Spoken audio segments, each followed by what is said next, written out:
Les gars, le Bitcoin est en train de faire des merveilles en ce moment même. On vient tout juste d'atteindre les 23 000 $. Il y a quelques minutes au moment où j'enregistre, on voit des gains absolument énormes pour les cryptos ces quelques derniers jours. Ça fait super plaisir. Aujourd'hui, je vais vous parler de ce que vous pourriez faire en ce moment pour aborder le marché si vous cherchez à vous lancer dans un trade. Si vous êtes déjà dans un trade ou peut-être que si vous êtes assis sur la touche, je vais vous tenir au courant de ce qui, je pense, va se passer pour le marché. Mais plus important encore, je vais vous parler de cet énorme truc qui pourrait arriver en ce moment pour l'espace crypto. Et ceci, eh bien, ça pourrait laisser les investisseurs en crypto-monnaie dans une incrédulité absolue et potentiellement dans une énorme douleur si vous ne faites pas ce qu'il faut pour vous préparer. Je vais donc vous parler de tout ceci, je vais également vous parler du reste du marché avec les altcoins, je vais vous parler de plein de choses importantes aujourd'hui les gars, les investisseurs par exemple de fonds d'investissement, ce qu'on appelle la smart money qui est en train de basculer en ce moment, ils sont en train de changer d'avis. Alors voilà, encore une fois une vidéo extrêmement importante aujourd'hui, n'hésitez pas à la regarder du début jusqu'à la fin car elle sera remplie d'informations primordiales. Alors, bienvenue à tous, je m'appelle Maxime et je vous apporte chaque jour des nouvelles vidéos en français sur les crypto-monnaies en vous apprenant comment vous faire de l'argent sur ce marché. Si vous êtes nouveau sur cette chaîne, alors soyez sûr de vous abonner et d'activer la cloche dès maintenant. Ok, ceci étant dit, on peut jeter un petit coup d'œil sur le marché ici, que du vert partout, ça a l'air absolument fantastique aujourd'hui. De nombreux altcoins sont en hausse, genre on a 50%, certains sont en hausse de 30%, la plupart d'entre eux sont d'ailleurs en hausse de minimum 10 à 20%, c'est absolument incroyable. Bien sûr, on a notre bon vieux Bitcoin en hausse de 10% également, c'est cool, mais voyons un petit peu comment se présente la situation. Alors, pour commencer, ce que vous pouvez voir ici, c'est que, ouais, récemment on parlait de cette résistance, le fait que si on ne voyait pas une grosse poussée, on avait cette résistance par exemple à la boîte orange, et ouais, on a vu un petit peu de réaction de ce côté-ci, on s'est fait rejeter comme vous le voyez à 1, 2 et 3 reprises, mais ensuite voilà, on a absolument fracassé ce niveau à la hausse, ça fait plaisir, donc on va voir un petit peu si cette chandelle de 4 heures, espérons-le aussi sur le journalier, si on pouvait clôturer au-dessus de cette boîte orange, mais voilà, le mouvement du Bitcoin ici est sans conteste extrêmement fort. Maintenant, revenons un petit peu en arrière pour voir ce qui s'est passé, parlons du type de stratégie dont on avait discuté ici dernièrement, parce que dans l'ensemble, on pensait que, ouais, ici on avait atteint le bottom sur la boîte orange. On pense que le marché, on pensait que ça allait redevenir bullish. Maintenant, ce mouvement à partir de cette boîte orange, eh ben, c'était vraiment un mouvement auquel je ne m'attendais pas. C'est absolument insensé. Genre à quelques jours, on est passé de, ouais, disons 16 000 $ à plus ou moins, ok, disons 20 000 $ même en l'espace de quelques moments. Appelons ça une semaine ou 2 semaines, on est passé de ce niveau à 20 000 $. C'est absolument incroyable. Alors ici, on parlait, en fait, au milieu de toute cette mini-course haussière, eh bien on parlait de la façon dont les choses ne pouvaient pas toujours durer, qu'on peut pas simplement monter en ligne droite, et vous le savez. Donc voilà, on a eu, voilà, vous alliez avoir de la consolidation, on allait passer par des chutes, et surtout ici, on a vu une poussée, mais ensuite on a vu une baisse jusqu'à cette ligne orange, qui pour le coup n'a pas été trop affolante, contrairement à ce que ça aurait pu donner. Mais voilà, on a eu une consolidation, et comment on pouvait voir, une fois qu'on a eu cette chute, un petit retrait aussi, qui pouvait être une opportunité idéale pour entrer dans un trade de crypto si vous étiez en position longue. Donc voilà, si vous avez long le marché ici, bien sûr vous avez un gros profit actuellement, mais la question est, que devrait-on faire actuellement? Quel est le scénario le plus probable? Eh bien, tout comme on en avait parlé ici sur le passage des... En fait, durant la période où on est passé de 16 à 20 000 $, eh bien, si on effectue un petit zoom en arrière ici, et que vous regardez quelque chose comme l'intervalle journalier cette fois, eh bien vous pouvez voir à quel point ça a été fort, et rien ne peut monter en ligne droite, vous le savez. Donc ce que je vous conseillerais de faire actuellement, c'est de réfléchir sérieusement à... Et aussi, je sais que beaucoup de gens ressentent du FOMO en ce moment, beaucoup de gens ont peur de rater le coche, et comme je vous le disais, je crois que le fond a été atteint pour le Bitcoin, donc ce sera jamais une erreur d'acheter. Maintenant, attention à ne pas vous y méprendre, on ne va sûrement pas atteindre des sommets historiques en l'espace d'une semaine, on va même certainement pas nécessairement atteindre des sommets historiques pour cette année, pour ce que j'en sais. En fait, le scénario le plus probable, c'est qu'on va atteindre un nouveau all-time high l'année prochaine, je pense. Alors, qu'est-ce que ça signifie? Eh bien, ça signifie que pendant ces énormes poussées à la hausse, alors oui, par contre, c'est sûr, c'est merveilleux, c'est absolument fantastique, mais ça laisse aussi beaucoup de personnes dans la douleur, les personnes qui sont assises sur la touche. Alors, ce que vous pourriez faire en ce moment, tout comme la stratégie dont on parlait ici dernièrement, en fait, grosse poussée, le fait qu'après ça, on attende le fameux retrait, le pullback, ok, donc vous attendez la consolidation, quelque chose comme ceci par exemple, vous achetez ici environ 20 000 $ sur cette ligne orange, ce qui était, bah, pour le coup, encore une fois, une belle occasion d'acheter. Maintenant, si vous n'avez pas attrapé cette opportunité, peut-être que vous pensez, oh ok, c'est bon, je m'y mettrai la prochaine fois, ça va bien finir par revenir, eh bien, assurez-vous d'agir sur la prochaine phase. N'y allez pas all-in, par contre, car il y a toujours un scénario dans lequel on pourrait redescendre plus bas que ceci. Comme vous le savez, je pense à une action haussière plus importante à l'approche de la ligne blanche, ça on en a parlé en long et en large, et ça ce sera dans quelques semaines en fait, ok? Donc ceci ça arrivera dans quelques semaines, on pourrait avoir une certaine volatilité en se déplaçant vers la ligne blanche, et puis même à l'intérieur de la boîte en bleu, qui est donc un an avant le halving, là c'est vraiment l'occasion de vous préparer pour le prochain marché haussier. Maintenant, attention, je pense que le marché haussier a déjà commencé en quelque sorte, mais on va avoir de grandes fluctuations à la hausse et à la baisse. Et je sais que certains seront choqués, mais quand je dis que le marché haussier a commencé, en fait je veux dire que je pense que le bottom a déjà été atteint, et en fait les phases qui suivent c'est le prochain bull market. target. Je pense que le fond c'était ici à 15 000 $, vous le savez. Donc voilà, vous pourriez en gros attendre les pullbacks, vous pourriez accumuler une position sur les retraits à chaque fois qu'on descend un petit peu, mais beaucoup de gens vont de toute façon être laissés derrière parce qu'ils attendent sur la touche, ils sont trop greedy, ils attendent, je sais pas, 8 000, ils attendent qu'on descende à 10 000 $. À ce stade, je ne pense pas du tout que ça soit probable. J'ai jamais vu ça comme un scénario de toute façon probable au cours de ce marché baissier d'ailleurs, mais voilà, rappelez-vous simplement qu'il y aura des retraits, ça c'est sûr, vous aurez des opportunités d'entrée à un meilleur prix potentiellement à l'avenir, encore une fois jamais certain, mais voilà, comprenez que ce mouvement est extrêmement parabolique. En ce moment, vous pouvez voir qu'on est déjà en train de pousser vers les 23 200 $ à l'heure où je vous parle, donc c'est tout à fait cool, mais ça ne peut pas durer, c'est pourquoi en fait vous voulez jamais vendre tous vos bitcoins même quand vous prenez du profit. Le but c'est d'avoir toujours ce qu'on appelle un moonbag pour ne pas ressentir cette FOMO en vous en prendre par la hausse et l'inversion à la baisse potentiellement. Mais bref, parlons de ces indicateurs. Alors sur l'intervalle journalier, vous avez bien sûr la EMA de 200 dont on a largement parlé dernièrement également. Vous pouvez voir qu'on a eu de la résistance de ce côté ici, mais en ce moment on a déjà brisé ce niveau.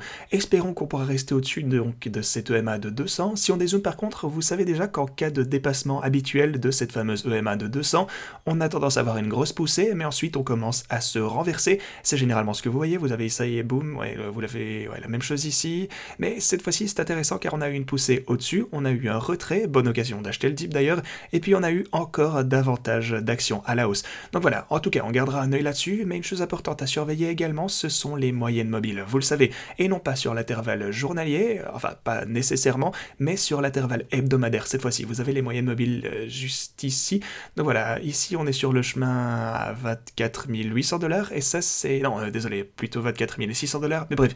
Donc en premier vous avez ceci, vous en avez une autre qui descend à environ 25 900 $, voilà les moyennes mobiles, les niveaux clés de résistance à surveiller si on devait avoir une poursuite de cette poussée sur l'intervalle hebdomadaire. Ok, alors du côté du Lux Algo, je sais que ouais, vous êtes nombreux à m'avoir demandé des nouvelles, ça nous donne toujours, et je dois dire que j'adore vraiment cet indicateur les gars, on a toujours ce signal d'achat qui est intact, il nous a même pas donné de signal de vente, même au milieu de toute cette volatilité, alors que ça aurait pu, on a un petit peu chuté, on a eu cette consolidation, on a eu des reculs, et on n'a pas eu de signal de vente. Bien sûr, maintenant, actuellement, le marché est super bullish, les choses sont plus optimistes que jamais, en tout cas que cette année dernière pour le Bitcoin, et bien sûr, si vous souhaitez obtenir cet indicateur, vous trouverez un lien de réduction dans la description. Ok, continuons maintenant du côté du DXY, vous pouvez voir que pour l'indice du dollar, bien entendu, lorsque ceci diminue, vous avez généralement un sentiment plus haussier qui revient sur le marché, généralement les actions, les actifs en général, les cryptos, le Bitcoin, eh bien, réaugmente lorsque le dollar américain, lui, est en chute. Maintenant, on avait parlé de cette résistance que vous avez ici même, comment je pensais qu'on allait avancer vers ça et être rejeté tôt ou tard.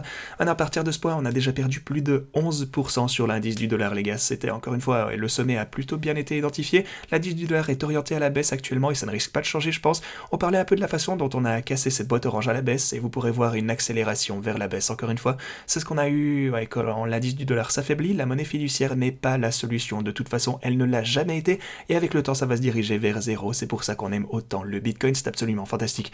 Ok, les marchés traditionnels, eux, ont vu une pump majeure ici, mais parlons de notre fameux trade. La chose qui pourrait arriver, qui pourrait laisser beaucoup de personnes dans la crédulité absolue, je voudrais aller sur les marchés traditionnels, ici sur l'intervalle hebdomadaire, et vous savez, on a été rejeté par cette ligne de tendance plusieurs fois sur l'intervalle hebdo, on a une fois, deux fois, trois fois ici, 4 fois, 5 ici même, encore une fois cette semaine évidemment. Ok, donc on va tester à nouveau ce niveau tôt ou tard, très bientôt je pense. Disons que, ouais, voyons un petit peu où cette chandelle hebdomadaire risque de se clôturer. En tout cas, on risque à un moment donné de retester ceci, c'est sûr, ok. On va retester ça, et la chose qui pourrait laisser beaucoup de personnes dans l'incrédulité absolue, qui pourrait les prendre par surprise, c'est si on finissait par percer ceci à la hausse. Ça fait tellement longtemps que c'est pas arrivé que les gens ne comptent plus dessus, alors qu'ils pensaient qu'on va avoir un autre rejet, on pourrait potentiellement passer au-dessus. Donc, si on ne voit pas un rejet, comme vous avez pu le voir pendant eh bien, un sacré moment maintenant, depuis 2021, on a vu un rejet à chaque fois. Donc, si on finit par avoir cette cassure à la hausse, ça risque d'être extrêmement haussier pour le marché. Ça va prendre énormément de personnes au dépourvu, ça va attraper beaucoup de shorts en surprise et ça risque de provoquer un énorme short squeeze. Ça va être un peu un feu d'artifice à la hausse si on finit par percer cette ligne de résistance. On a aussi des indications qui nous disent que ça pourrait réellement arriver parce que si vous regardez le creux que vous avez juste ici, en fait vous avez ce bottom, enfin plutôt un bas, c'était le bas le plus bas, mais ensuite ici vous avez un creux un petit peu plus haut, ok. Là c'était un bas plus élevé, on a imprimé ceci, et en ce moment on est dans... Vous pouvez voir qu'on a une genre de formation intéressante ici. Les choses semblent donc être de plus en plus bullish, même pour les marchés traditionnels ici. Donc si on finit par casser ceci à la hausse, comme j'ai dit, beaucoup de personnes s'attendent à ce qu'on continue à descendre. Beaucoup de personnes sont bearish, donc si on voit cette rupture à la hausse, beaucoup de personnes vont être prises par surprise, ce qui signifiera plus de hausse pour les cryptos, plus de gains pour les marchés traditionnels, et c'est tout à fait souhaitable, bien entendu. Ok, du côté de la dominance du Bitcoin, vous pouvez voir qu'on est en fait passé finalement au-dessus de cette fameuse ligne orange, ce niveau de résistance à 44%. Donc la dominance du Bitcoin se renforce encore et toujours. Maintenant, sur l'intervalle hebdomadaire, il reste encore 2 jours, 2 jours de plus précisément avant la clôture. Donc si on ne clôture pas comme ceci, on pourrait potentiellement avoir un recul d'ici là. Donc voilà, là c'est des bonnes nouvelles, mais je serais pas surpris si on voyait un petit peu de recul sur la dominance du Bitcoin pour s'arrêter peut-être tout pile sur la ligne orange, qu'on clôture quelque chose comme ceci. De plus ici, vous pouvez voir qu'on était en train de trader au-dessus. Ici même, on a eu un petit recul pour passer juste en dessous. Ça pourrait donc signifier que les altcoins pourraient avoir un petit peu de gain par rapport au Bitcoin, ce qui serait intéressant. Donc voilà, on garde un œil sur tout ceci. De toute façon, les choses se présentent super bien, mais parlons d'autres choses intéressantes également. Mais avant cela, avant de parler des gestionnaires d'actifs, l'argent intelligent, le smart money de ce qu'ils ont fait récemment, eh bien c'est le moment. Si vous n'avez pas encore de compte sur une plateforme d'échange, assurez-vous de vous inscrire sur Bybit. Les gens gagnent des sommes folles d'argent en ce moment. On parle de trading, on parle de bonnes entrées, de sorties pour vos positions. Utilisez ce lien, vous pourrez obtenir jusque 50 000 $ en cagnotte de prix pour la compétition qui est en cours en ce moment même. Aussi, vous pourrez gagner jusque 30 000 $ en bonus de dépôt, selon la somme de votre dépôt si vous utilisez ce lien. Alors n'hésitez pas à profiter de ceci en haut de la description. Bien sûr, vous avez également OKX, qui est l'un de mes exchanges préférés. Vous pouvez également obtenir dès maintenant, durant un temps limité d'ailleurs, jusque 10 000 $ en bonus de dépôt. Assurez-vous aussi de jeter un petit coup d'œil au Luxalgo avec le lien disponible en description. Si vous voulez obtenir cet outil de trading, c'est le même que celui qui nous a donné le signal d'achat ici sur l'intervalle journalier. Vous pouvez voir juste ici à quel point il a été efficace, alors n'hésitez pas à profiter des offres disponibles avec ces liens en description. Vous pourrez obtenir une réduction intéressante sur le Luxalgo. Ok, continuons à parler de tout ceci les gars. Il s'agit du Bitcoin sur l'intervalle hebdomadaire encore une fois. Ce que vous pouvez voir donc sur cet intervalle hebdo, c'est qu'on a imprimé des hauts plus bas, des bas plus bas également pendant une période prolongée bien entendu. On a eu cette ligne de tendance pour le Bitcoin sur l'intervalle hebdomadaire. Là vous avez un sommet, là vous avez un creux. Vous pouvez voir la tendance en fait des hauts de plus en plus bas, plus bas encore ici. Donc voilà, là c'était encore plus bas, ici vous avez un creux. Ok, donc celui-ci là pour le coup c'est assez égal, là c'était plus bas, mais les sommets étaient certainement plus bas ici de toute façon. Mais maintenant, vous pouvez voir qu'on pourrait potentiellement imprimer. Genre, si on ferme la chandelle comme ceci, on voit comment cette bougie hebdomadaire va pouvoir se clôturer. Il nous reste encore 2 jours, je vous le rappelle. Mais si on ferme cette chandelle comme ceci, on a officiellement imprimé alors un haut plus haut sur l'intervalle hebdomadaire, ce qui est absolument fantastique et ça change une tendance qui dure depuis énormément de temps. Encore une fois, on garde un œil sur tout ceci, ça correspond à ce que je vous ai dit, à savoir que de nombreux graphiques au long terme commencent à flip, comme on dit ça, à devenir extrêmement haussiers. De plus, sur les données on-chain, on a le ratio des profits réalisés de Bitcoin contre la valeur ou ce qu'on appelle RPV.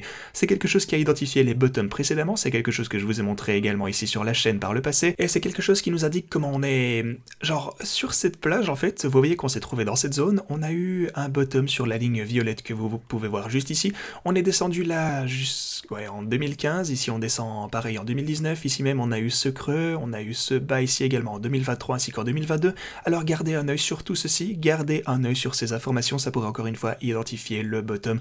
Enfin, je voudrais vous parler du smart money, les gestionnaires d'actifs ont également commencé à devenir extrêmement optimistes, vous pouvez voir qu'il y a environ une semaine, on constatait 189 000 positions longues et 97 000 positions short. Maintenant, il ne nous reste plus que 88 000 positions short et 194 000 positions longues. Vous pouvez donc voir que les gestionnaires d'actifs, la smart money, commencent à se trouver de plus en plus en position longue ici et à couper leurs shorts. Ils deviennent également plus bullish. Alors oui, dans l'ensemble, les choses s'annoncent super bien comme je vous le disais. Vous pouvez vous attendre potentiellement, si vous êtes assis sur la touche en ce moment, en fait, comprenez bien que les choses ne monteront pas en ligne droite. Essayez de ne pas vous impatienter. Si vous n'avez pas saisi l'accumulation ici, vous aurez davantage d'opportunités. C'est une certitude. On pourrait même avoir une grosse poussée vers, je sais pas, imaginons des prix beaucoup plus élevés. Peut-être qu'on monte en ligne droite encore jusqu'à 25, 26, peut-être même 30 000 $ et on pourrait toujours revenir jusqu'au même niveau des 20 000 $ avant qu'on ne voit finalement cette prochaine pump majeure où on pourrait se consolider plus haut. Le truc, c'est qu'on va avoir des fluctuations de toute façon, surtout maintenant que les teneurs de marché ont extrêmement peur en raison de la contagion sur le marché, avec tous les risques des plateformes d'échange, etc. De nombreux teneurs de marché sont actuellement hors du marché, c'est contradictoire, ils ne veulent plus prendre de de risque, ce qui signifie que vous allez avoir un prix bien plus volatile et c'est absolument fantastique pour nous en tant que traders. Donc voilà, je pense que le fond est atteint, vous le savez, je pense qu'on va avoir des fluctuations vers le haut et vers le bas. Vous pourriez potentiellement attendre un pullback, un recul, mais je pense que dans l'ensemble, on a touché le fond, c'est sûr, enfin pour moi, et je pense que beaucoup de gens pourraient être pris au dépourvu ici alors qu'on commencera vraiment à avoir ce changement de tendance massif, également sur le marché boursier d'ailleurs, comme on vient de le constater. Donc voilà, gardez un œil sur tout ceci, je vous tiendrai au courant à l'avenir de toute façon. Comme toujours, merci d'avoir regardé et moi je vous dis à la prochaine.